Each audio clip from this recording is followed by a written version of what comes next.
এই নামাজের মধ্যে কি কি ফরজ করেছেন, নামাজ কত রাকাত পড়তে হবে, কয়েকটা পড়তে হবে একটু বলেন। তাকালা আসসালাতু আসসালাওয়াতুল খামস। তখন রাসূল করিম সাল্লাল্লাহু আলাইহি ওয়াসাল্লাম বললেন, নামাজ হলো 5 ওয়াক্ত, কয়েকটা 5 ওয়াক্ত নামাজ পড়তে হবে। ইল্লা আন তাতাওয়া শাইয়ান, হ্যাঁ এরপরে যদি তুমি পড়তে চাও আরো 15 ওয়াক্ত পড়তে পারো, কেন নফল নামাজ, কিন্তু ফরজ হলো 5 ওয়াক্ত করা। কালা কালা আপনার বয়ফ্রেন্ড বললেন, ওই ওই লোকটি বেদিন লোকটি প্রশ্ন করলেন, আখবিরিনি, হে রসুল আপনি বলেন, মা দা ফরাদাল্লাহু আলাইয়া মিনাস সিয়াম, আল্লাহ আমাদের উপর রোজার মধ্যে কি ফরজ করেছেন, রোজা কটি রাখতে হবে, কখন রাখতে হবে একটু বলেন। কলা শাহর রমজান, রমজান মাস রোজা রাখতে হবে। এখানে শাহর রমজান বলছেন, রোজার সংখ্যা বলেন নেই। কোনো সময় রমজানের রোজা 30টা হয়, কোনো সময় 29টা হয়। আরবি মাস 29 হয়, 30 হয়। 29 যে সময় হবে তখন 29টা রাখতে হবে, যখন 30 হয়েছে তখন 30টা রাখতে হবে। এটা হলো রমজানের ব্যাপারে। ইল্লা আন তাতাওয়া শাইয়ান, হ্যাঁ চাইলে অনেকে প্রতি মাসে 3টা রোজা রাখা, আইয়ামে 20 বলে, ওইটাও রাখা যায়, এটা নফল রোজা। আল্লাহ আকবরিনী মাহাদা ফরাদাল্লাহু আলাইহি মিনাজ যাকাত, ইয়া রাসূলুল্লাহ বলেন যাকাতের মধ্যে কি ফরজ করেছেন, যাকাত কিভাবে দিতে হবে, কতটির মধ্যে দিতে হবে। আকবরাহু রাসূলুল্লাহ সাল্লাল্লাহু আলাইহি ওয়াসাল্লাম, তখন রাসূল করিম সাল্লাল্লাহু আলাইহি ওয়াসাল্লাম তাকে বললেন, বেশরাইল ইসলাম, ইসলামী শরীয়তের হুকুম আহকাম, আরো অনেক কিছু বললেন, অনেক কিছু তাকে বলে দিলেন। কারণ সে বেদুইন আসছে গ্রাম থেকে কিছু জানার জন্য, রাসূল করিম সাল্লাল্লাহু আলাইহি ওয়াসাল্লাম তাকে সবগুলো বলে দিলেন। কালা ওয়াল্লাযী আকরামাকা, তিনি শপথ করে বললেন, বেদুইন লোকটি, ওয়াল্লাযী, আমি আল্লাহ শপথ করে বলছি, আকরামাকা, যে আল্লাহ আপনাকে সম্মানিত করেছেন। গ্রামের লোক বলতেছেন, হে রসুল আল্লাহ আপনাকে সম্মানিত করেছেন। আল্লাহ লা তাতাওয়াউ শাইয়ান, ইয়া রাসূলুল্লাহ আমি নফল করতে পারবো না, নফল রোজা, নফল যাকাত, নফল সদকা, নফল নামাজ আমি এগুলো করতে পারবো না। ফরজ যেগুলো বলছেন আমি ওগুলো ঠিকভাবে আদায় করবো, নামাজ সবগুলো আদায় করবো, তবে এটা নয় 5 ওয়াক্ত আদায় করবো। সেখানে যা ফরজ আছে, ওয়াজিব আছে, সুন্নত আছে, ওগুলো আদায় করবো। কিন্তু আপনি যদি বলছেন এই 5 ওয়াক্তর বাইরে নফল নামাজ পড়া, এই কিছু নফল সৎকা করা, যারা সালাম এগুলো করতে পারবে না।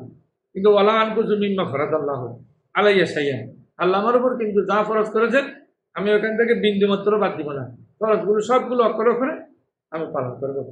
ওয়াকাল রাসূলুল্লাহ সাল্লাল্লাহু আলাইহি ওয়াসাল্লাম, রাসূল করিম বলে দিলেন, আফলাহা ইন সাদাকা, এই ব্যক্তি কামিয়াব হবে, সাকসেসফুল হবে যদি সে তার কথার মধ্যে, ওয়াদার মধ্যে সত্যবাদী হয়। আমার সামনে যা বলেছেন এগুলো যদি সবগুলো সেই সঠিকভাবে আদায় করে তাহলে সেই সত্যবাদী। উদিখিলাল জান্নাতা ইন সাদাকা, আল্লাহ তাকে জান্নাতে প্রবেশ করাবেন যদি সে যা বলছে তা যদি অক্ষরে অক্ষরে পালন করে। অকাল বাজুন না আছে, আর কেউ কেউ বলতেন ফি শ্রীন ও মিয়াতে বড়িদিন হাক্কা তানে, যে 120টি 120টি ওদের মধ্যে হিক্কা তানে, 2টি হিক্কা দিতে হবে। 2টি হিক্কা মানে 2টি, এর হিক্কা হলো নাম, পশুর নাম। হ্যাঁ, 2টি হিক্কা দিতে হবে 100টি ওদের মধ্যে। ফাইন আহলাকা, 2টি হিক্কা মানে এগুলো ওদের বাচ্চা, ওদের বাচ্চা 2টা দিতে হবে ওটার মধ্যে 120টার মধ্যে। এই ফাইন আহলা কাহা মোতামেদান, সে যদি এটা নষ্ট করে দেয় ইচ্ছে করে, আও ওহাবাহা মানে 120টার থেকে একটা যদি নষ্ট করে দেয়, যে ইঞ্জেকশন পুশিং করে একটা মেরে ফেলছে, কালকে যে 1 বছর ঘুরাবে এর আগের দিন একটা মেরে ফেলছে, তাহলে 119টার মধ্যে তো আর জায়গা নেই। এইভাবে করে অনেকে চালাকি। আও ওয়াহাবাহা, অথবা একটা কাউকে দান করে দিয়েছে, হ্যাঁ একটা কাউকে দান করে দিয়েছে। আও একতালা ইহা, অথবা এখানে কোনো ধরনের সেই কৌশল করেছে জাকাত না দেওয়ার জন্য, ফেরারান মিনার জাকাতে, জাকাত থেকে দূরে সরে যাওয়ার জন্য, ফলা সাইয়া আলাইহি, তাহলে তার উপর কোনো জাকাত নেই। আমাদের দেশও অনেকে সালাকি করে এতিমখানায় দান করে বলে, এই যে যারা ব্যাংক ডাকাতি করে, অনেকে ব্যাংকের টাকা নিয়ে আত্মসাৎ করে, ওরা করে কি, যে আমি একটা এতিমখানা চালাই যাতে ইনকাম ট্যাক্স দিতে না হয়। ইনকাম ট্যাক্সকে ফাঁকি দেওয়ার জন্য তার ইনকাম ট্যাক্স আসছে মনে করেন 5 কোটি টাকা, সে এখানে এতিমখানা চালায় বলতে সেখানে দিয়েছে যে বছরে 2 লাখ টাকা, 2 লাখ টাকা দিয়ে 5 কোটি টাকা থেকে ফাঁকি দেয়। আল্লাহ সব জানে, ইনকাম ট্যাক্স না দেওয়ার জন্য এগুলো বুদ্ধি করে, এটা কিন্তু সঠিক নয়, এটা এই কাজগুলো ভালো নয়। এরপর আছে কলা হযরত আব্দুর রাজ্জাক রাদিয়াল্লাহু তাআলা বলেন আখবারানা মুআমরুন হিসামিন আন আবি হুরায়রা। হযরত আবু হুরায়রা রাদিয়াল্লাহু তাআলা বলেন ক্বালা রাসূলুল্লাহ সাল্লাল্লাহু আলাইহি ওয়াসাল্লাম, আল্লাহ রাসূল বলেন ইয়াকুনু কানজু আহাদিকুম ইয়াউমাল কিয়ামাতি, তোমাদের এই জমাকৃত ধন সম্পদ কিয়ামতের দিন এমন ভাবে হবে সুজান আকরা, এটা এমন সর্পে হবে যে সর্পের মাথার মধ্যে টান, মানে মাথায় চুল নেই। অনেক মানুষ আছে যে রাজনীতি করতে করতে করতে করতে মাথার চুল চলে গেছে।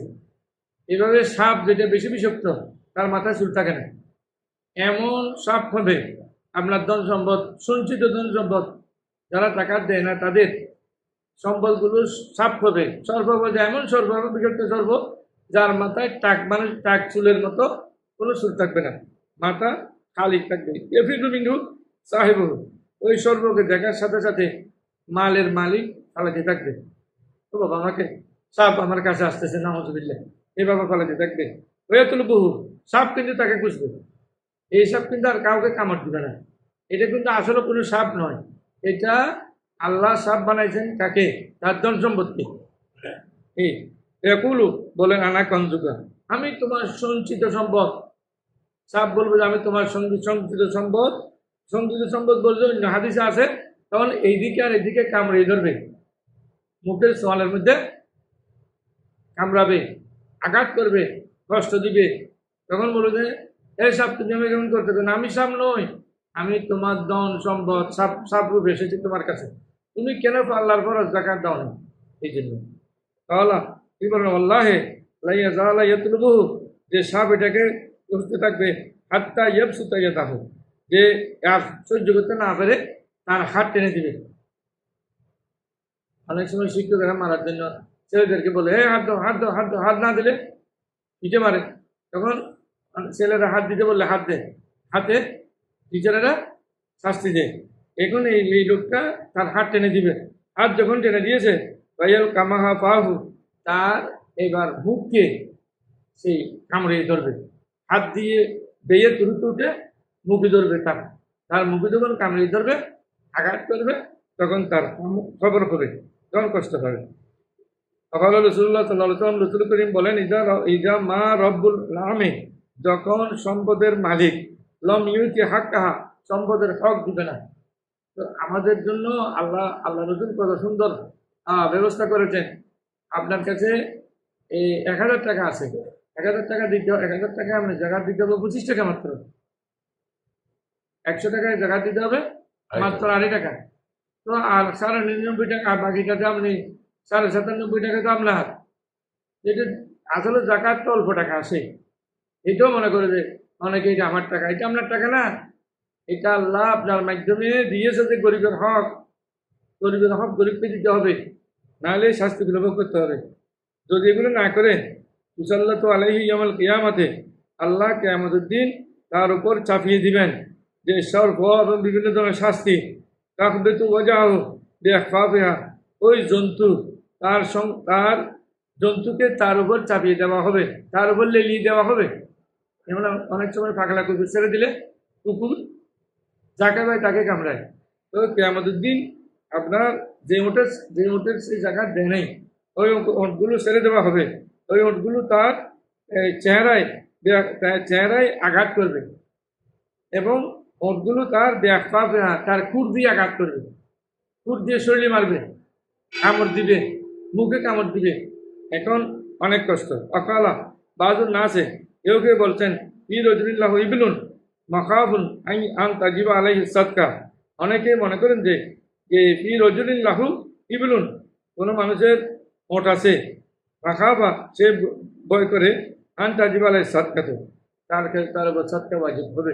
যে আমার 5টা ওট থাকলে সাদকা ওয়াজিব হবে, বা 120টা থাকলে সাদকা ওয়াজিব হবে, 100টা থাকলে সাদকা ওয়াজিব হবে। এই কারণে অনেকে বাবা বিক্রি করে দিলেন একটি বেমিসলিহা, এখান থেকে নিয়ে এগুলোর মতো একটি ওট বিক্রি করে দেয় যাতে জাকাত দিতে না হয়। 1 বছর পুরানো 2 দিন আগে বিক্রি করে ফেলছে, কারণ জাকাতের নিয়ম হলো 1 বছর পূর্তি হলে তাহলে জাকাত দিতে হবে। আপনার কাছে টাকা আছে, ওই টাকা আজ থেকে, আজকে মনে করেন এই জুলাই মাসের 6 তারিখ, আগামী বছর জুলাই মাসের আপনার কাছে ধন সম্পদ আছে আপনি 1 কোটি টাকার মালিক হয়েছেন, এই টাকা যদি আগামী বছর জুলাই মাসে এই 5 তারিখ আসে তখন আমরা টাকা দিতে হবে। এর পূর্বে কি করছে, 2 দিন আগে সেই টাকাগুলো এদিকে এদিকে করে করে ফেলছে। এটা আও বেগনামিন, অথবা তার কাছে ছাগল আছে, আও বেবাকলিন, অথবা তার কাছে গরু আছে, আও বেদারাহিম, অথবা টাকা আছে। এগুলো যা দিয়ে কূটকৌশল অবলম্বন করে তারা মিনা সৎকা, সৎকা থেকে সে বের হতে চাচ্ছে সৎকা না দেওয়ার জন্য, বিয়মিনে ও এক পেয়ালা, এবং সে কূটকৌশল গ্রহণ করেছে। পালা সাই আলাহে, তার উপর কিছু নাই, এই সে আটকে যাবে। ওই যে কুল্লু, সে বলে ইন জাক্কা ইবলাহ, হ্যাঁ আপনার রাখতে যদি সমস্যা হয়, 1 বছর আগেও যদি আপনি জাকাত দিয়ে দেন, আগামী বছর জাকাত এখন চলো 2026, আপনি যদি বলেন আমি 2027 সালে আমার উপর জাকাত ওয়াজিব হবে, আমি ওট হোক, গরু হোক, ছাগল হোক, অথবা টাকা হোক, অগ্রিম জাকাত দেওয়া যায়, দিতে পারবে চাইলে। কেবল আইয়াহুল আল হৌল বেয়মিন, অর্থাৎ একেবারে 1 বছর ঘুরে আসার 1 দিন আগে হোক, বা বেসানা দিন, বা 1 বছর ঘুরে আসার আগে হোক, যদি কেউ অগ্রিম জাকাত দিয়ে দেয়, এরা 23 জনের মেয়ের বিবাহ, সে 2027 সালে জাকাত দিবে, 27 সালের জাকাতগুলো এখন চাইলে আর 23 জনের মেয়ের বিবাহের মধ্যে জাকাত দিয়ে দিতে পারবে, যাটা তার হোক, কিন্তু তার জন্য হবে। وعن ابن عباس رضي الله عنه قال استفتى سعد بن عبادة الأنصاري رضي الله تعالى عنه, হযরত সাদ ইবনে উবাদা আনসারী রাদিয়াল্লাহু তাআলা রাসূলের কাছে একটি প্রশ্ন জিজ্ঞেস করলেন, তিন নজরে একটি মান্নত সম্পর্কে। কানা আলা উম্মিহি, যে মান্নত তার মায়ের উপর ছিল। অর্থাৎ মা, উবাদার মা, সাদ ইবনে উবাদার আম্মা একটি নিয়ত করেছিলেন, যে উনি একটি মান্নতের নিয়ত করেছিলেন। ও ফির সে ইন্তেকাল করেছে।